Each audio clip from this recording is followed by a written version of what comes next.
I do believe we have Kurt Wells. Good, I went to high school, I went to high school, your last, everything, the name starts with a W. I was just thinking about that. Kurt Wells, ladies and gentlemen. Hello, greetings, elders, veterans, students, ladies and gentlemen. First of all, I'd like to acknowledge God for all the good He has done in my life and this multitude. My name is Curtis Wells, the son of Bill Wells and Lila Wells. I belong to the Chieftain clan. I'm born and raised in this community. I attended Head Start, graduated Newtown High School, attended Fort Worth Community College. I attained my Bachelor's of Science degree in Management at the University of Mary in Bismarck. I'm a father of a 5-year-old son whom I take to school and pick up every morning and after school. Community safety, with the oil development, what are your plans to make our community safe? I want to incorporate around-the-clock trains and community force within our community.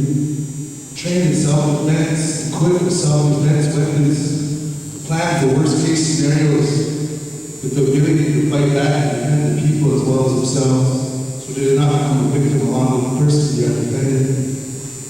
I want to be a presence in the community, patrolling the schools before and after, controlling the basketball games, sporting events, and community events to detour crime, to ensure the safety of our children and everyone who enters in this community. We can save one child's life or anybody's life with the security force, and it is well worth it. How come we don't have housing? What is your plan? The safety here is intertwined with the housing crisis. It's a known fact that law enforcement needs to beef up in this community. We can't recruit well-trained officers if we can't provide them with a place to live. I'm sure an officer who comes up here wants a home place to live, not live with family and relatives for their own family. Let's look at subsidized housing. Like in forebears, they take 30% of your income, and that's your rent. Let's look into that. Let's utilize the resources effectively to bring together the right entities to plan, develop, implement infrastructure projects to alleviate the housing crisis here. This is something that should have been done yesterday. Look all around us. I got Dickinson, Bismarck, Willis, even partially killed there. Putting up hotels and apartments. What has been done here? Perry Williams Trailer Court got put up on a pure necessity. Those people who have never had places to live, they want to force to relocate. Don't get me wrong, I'm glad there's families have a place to live. I possess the in-depth knowledge to execute infrastructure projects effectively in a timely manner. We all know the construction season is short here. Period of 3 or 4 months, we need to utilize that time and resources effectively to alleviate our housing crisis. What is your position with the Constitution revision? I have agreement with the recall revision. I feel if an elected official is not serving their job and serving the people, then let's put someone in there who wants to. What is your standing with vacancies? If a vacancy opens up in the Child Business Council, I'm agreeing to let the people decide who they want in there, not the Child Council. Once again, I say the people decide. With the oil money, in one way, shape, or form, directly or indirectly affects each and every one of us. I think we have 2 options. I'm not promising, but let's look into natural gas, such as they do with Fort Collins and Crow. Funny how these tribes are capable of doing it, they don't even have oil that's in their land. Let's look into this. We're at the hub of the oil loop, hundreds of oil wells here. I'm not here to promise to the cast, but let's look into spending this money wisely while it's here. Also, if it does get dispersed, it's dispersed at a time that's not politically motivated. And after election year, option number 2, individual bank accounts. Set up individual bank accounts for each member where they can take money out as they please. That would be a lot of work, but something to look into. But let's provide better services such as housing, college funding, health services, law enforcement, just to name a few. A lot of positive things we can do with this money that benefit a lot of people instead of just a few.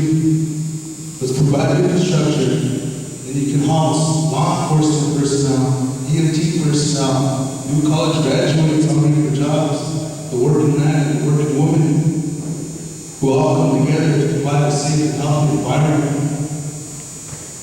Let's give our roads department necessary equipment to keep our roads safe and proper staff. Let's give our law enforcement state-of-the-art police equipment to do a better job. Let's give incentives to high school and college students who are struggling to make ends meet. Let's give college scholarships to freshmen and sophomores, juniors and seniors, and those pursuing MBAs and PhDs. Let's invest in our future so we don't suffer.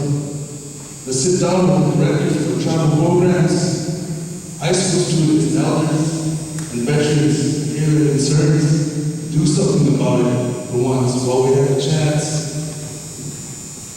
I can relate to the broke college student trying to make ends meet, pinching pennies, stretching dollars, while supporting his family. I finished that walk. That's how these folks are also. The road conditions. This November, in 4 years, I've been at the Travel Roads Department, 2 as administrator, 2 as a foreman.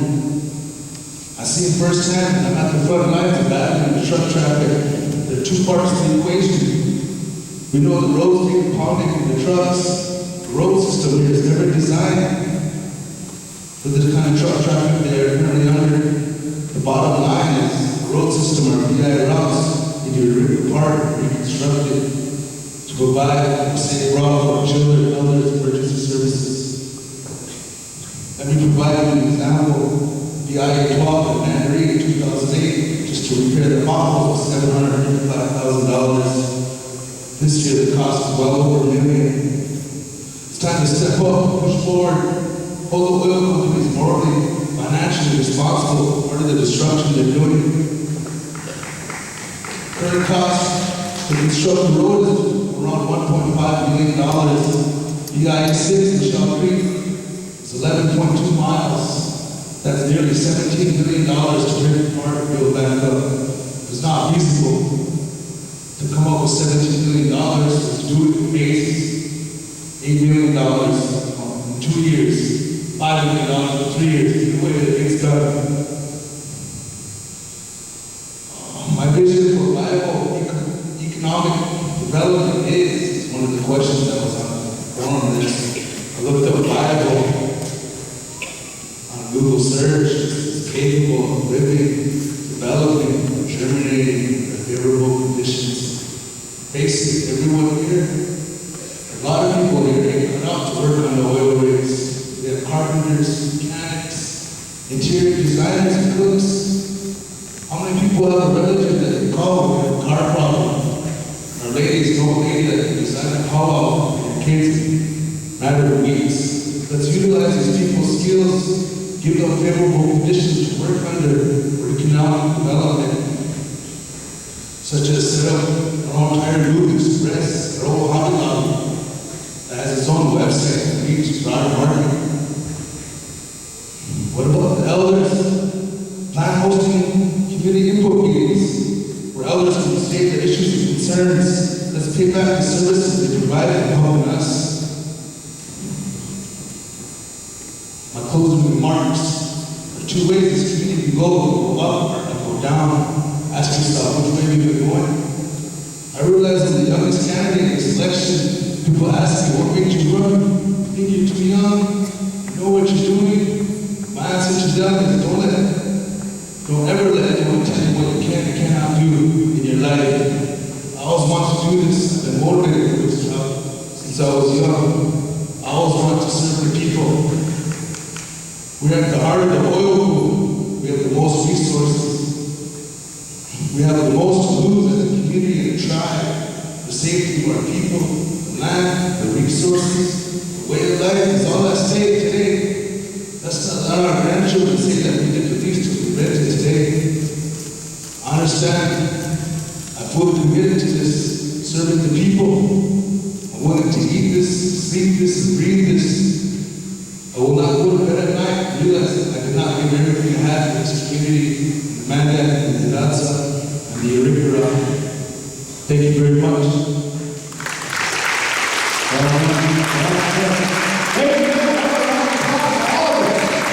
Good job. This is part of the work that you're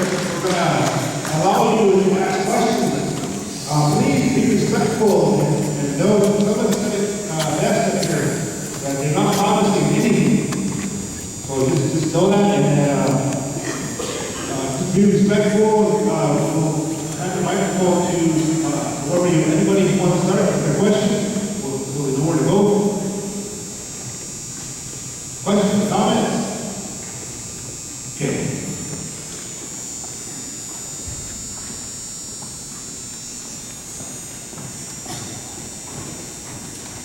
Charlie is going to be on mic right now.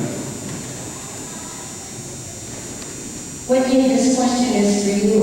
You know, the money you were talking about for the people that would give us their caps or whatever, how do you propose at the end of a fiscal year, where usually it seems like we're just dumping out when it comes to our money, how do you propose that the council does not get their hands on that money, and more than likely, maybe our children will see? How do you propose to do that?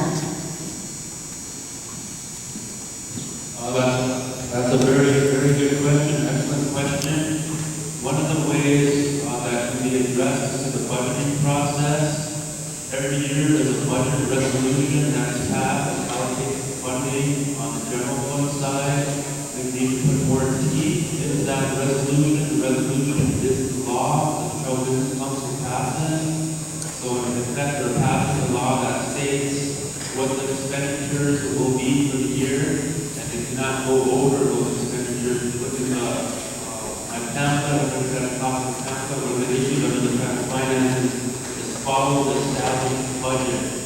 So in that budgeting process, that resolution, when it's passed, that's the law, it needs to be, if it's going to be spent over that amount, it needs to be readdressed back to the full tribal business council. Another thing that the tribal resolution should say, and we'll attempt to put the language in this year, is that any excess funding that's in our tribal general fund revenue should go directly into the people's fund every year, on top of what we've already allocated for that fund.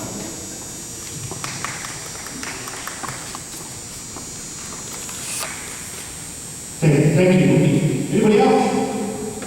Charlie? I have a question, and I would like to know from Susan Hall. In Palatka, how could you, or what would be your option to enhance the programs that we have on the reservation today? We have programs that can work for people from birth to elders. How can you motivate them now?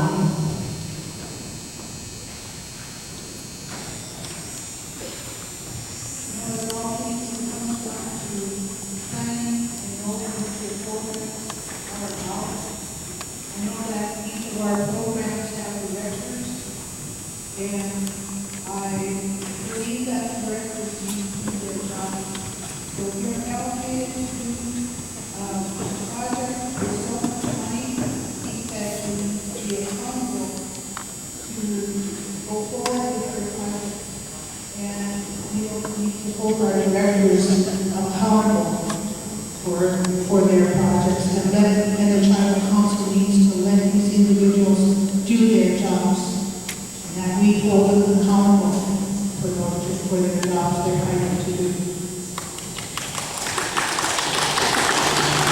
Good job. I just got two questions I want to ask all you guys, and I'm sure you'll say yes. Is you guys all get out there and you have to leave closed session. I want those to stop. You can. I hope I can get your support to stop closed sessions. The other thing is, previously had council minutes published.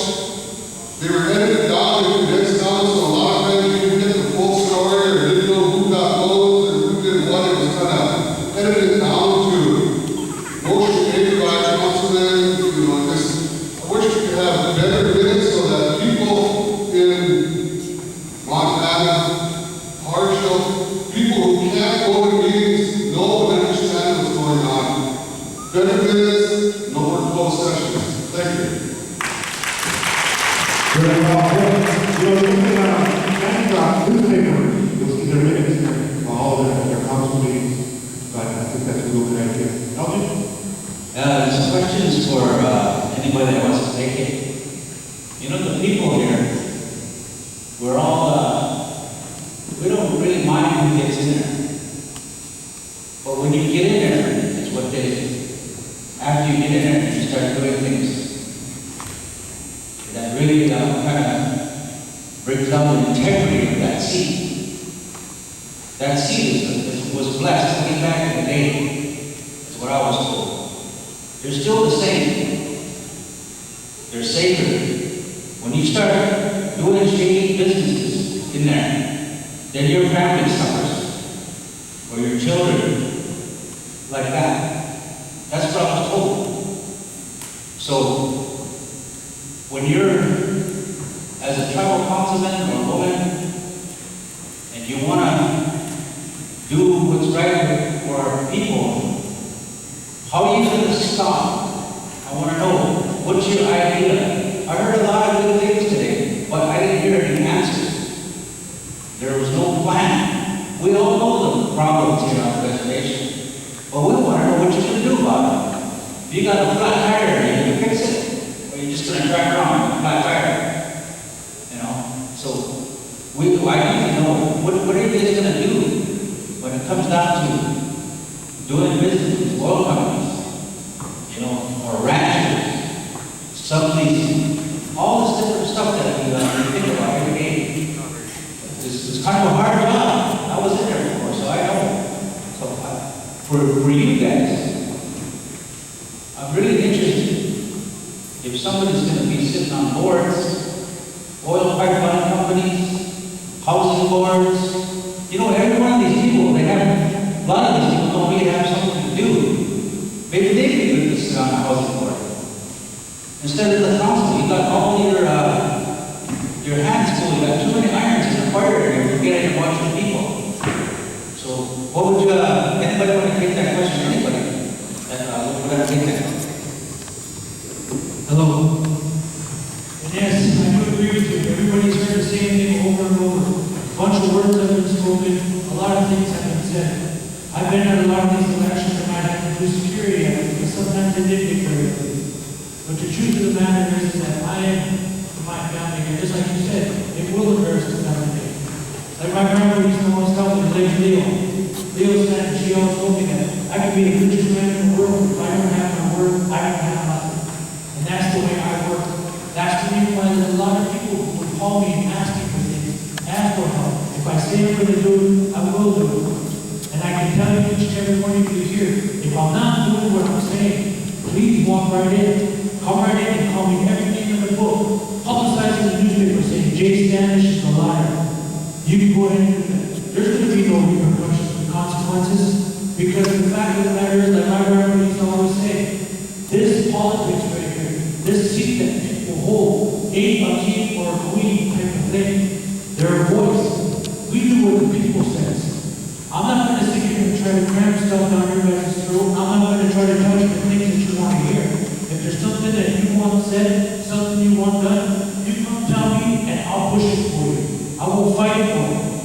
That's the type of person I am, and that's the way I grew up. I am a fighter. I will be a fighter. I believe in what I'm doing here. I could have easily have left with the BIA. I could have went to another reservation. But a lot of you heard me talk. I don't care about those other reservations. If I'm going to invest somewhere, I'm going to invest in my own land and my own people. Why should I make somewhere else better? What I can do right here with my blood and my family have ties with it. That's me, and I will do what I say we're going to do. And then you're correct. You're 100% right. We all know the problems. What are the solutions? And that's the solution that I keep saying. We need to invest. To make money, you got to spend money. We got that money to do it. We need to start now. Thank you. Thank you, Jimmy. And, you go with it, that also. Yeah, I was going to guess as far as that's a tough question, as far as SLC represent, first segment. I think as far as being able to speak up, tell the truth, say what's up, bring it up. That's one of the things there, as I mentioned, as far as who voted no, most times, although who did get the help most times. I tell you what, there is where one of the things is to be able to stand up and be able to, as far as represent, and also say what you do. You know, this position, I don't mind as far as people can be, when it gets on your family or whatever, but there